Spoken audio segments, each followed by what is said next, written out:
Hi, and welcome to Old School Rhythm and Blues Guitar. It is time for the classic lick, R&B guitar lick, for the months of October through December, lick lesson I should say. And this is part of my second annual Christmas special. And we're taking a look at licks and solos and intros from R&B Christmas songs. It's kind of fun to track down these songs and find the cool guitar parts and figure them out.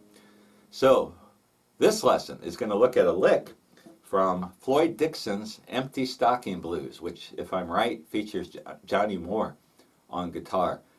I did the intro lesson for Christmas Eve Baby with Johnny Moore on guitar. And in that lesson, I talk about playing over the C position or playing over the D position as opposed to playing over the first position blues box. What I'm going to do here, I'm going to throw in a little Christmas present, a little bonus. I'm going to show you a second lick. Normally I just do one, but had so much fun figuring out the licks in the song that I got to show you another one that I got. Let's start out with the main lick. This is a double stop lick, and the song is in the key of E flat. So on the guitar, our first position blues box is in E flat. Now this first lick I'm going to show you is based on that first position blues box. Kind of. Let me show you what I'm talking about, and then I'll break it down for you.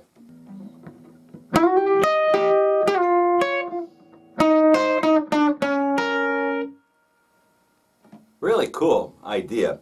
What we're doing is we're sliding into a double stop. This is like a sixth double stop. And that's something you hear a lot in R&B and soul music, especially like Memphis soul, Muscle Shoals and Stax stuff. You hear those licks used quite a bit. And they've been around for a while. And this is from those Empty Stocking Blues from the early 50s. And what he does is he starts out, this is E flat, so we slide into an E flat double stop with my second finger going to the 12th fret of the third string and my first finger on the 11th fret of the first string. Then we're going to move that to the 9th and the 10th frets. That's a typical double stop slide. Listen to the original Empty Stocking Blues, because I play so many licks like this that sometimes I get them mixed up. Check the tab, listen to the original for the emphasis on this. It's something like, and there's a little pause, and then he's going to do this. What I'm doing here is now I went from playing over the first position blues box.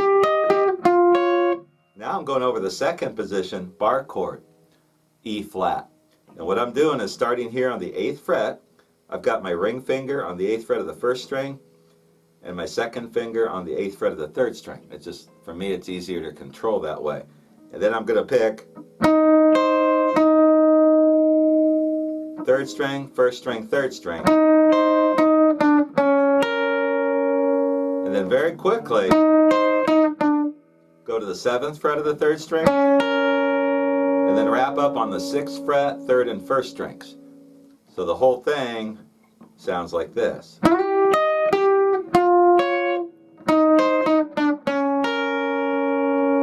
So a lot of this lick is in the right hand. I wish I got to work on getting a second camera and showing the right hand. That's one of the big drawbacks of my videos. I know that, but I'm hoping you can figure this out and I can describe it to you.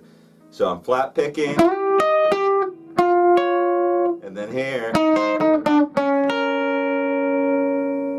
just changing the accent. Instead of doing this, I'm just getting that one note, 7th fret of the 3rd string. And then the song goes to the 4, like that. And I can't remember at what point in the song that is. Listen to it. It's right after the solo, or it's right after the stop time. It's in the, I'll write this on the tab. I'll put the timing on there for you. So that is my cool R&B lick. You could play that in other keys. Let's say you're playing in C.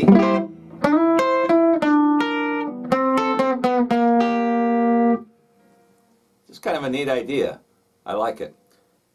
A second really cool lick that I picked up from this song is something he plays over the C position or the D position.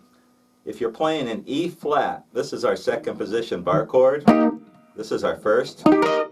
Then we've also got this D or E flat, which is a D shaped, and we can make that a C shape right here. Maybe you've heard of these chords before.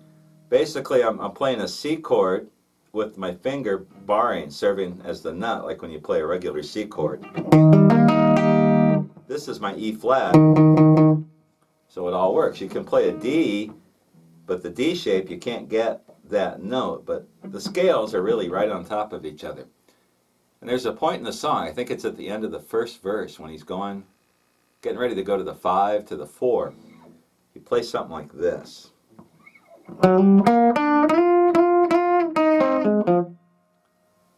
Which I think is just beautiful, just really neat idea.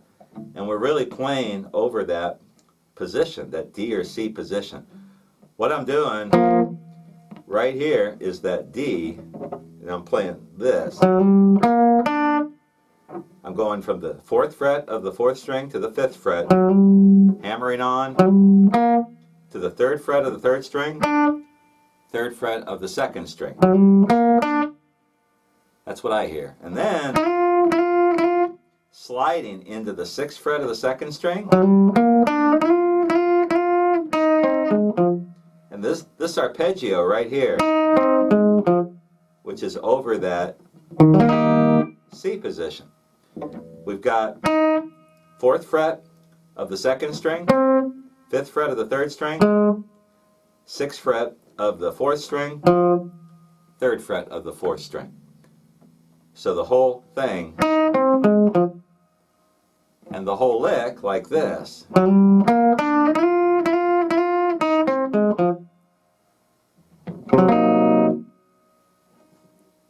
Really cool. Listen to the original song for that. I'll put the timing on that lick too. I'll put the time count when that lick comes up in the song Empty Stocking Blues. Couple really neat Johnny Moore licks there. All right, that is my classic R&B lick lesson, Christmas special for 2020. I'll be back again probably in March or so with the next round of old school rhythm and blues guitar videos. Keep supporting my channel, I appreciate it. Subscribe, tell your friends to subscribe. The more subscribers I get, the more enthused I get about doing these videos, and I'll keep it going. So let me know if you have any requests, make a comment, or you can send me an email too. I don't know if I have my email address on there. Anyway, comment, make a request, and I'll see what I can do with it. I will see you again in March. Take care.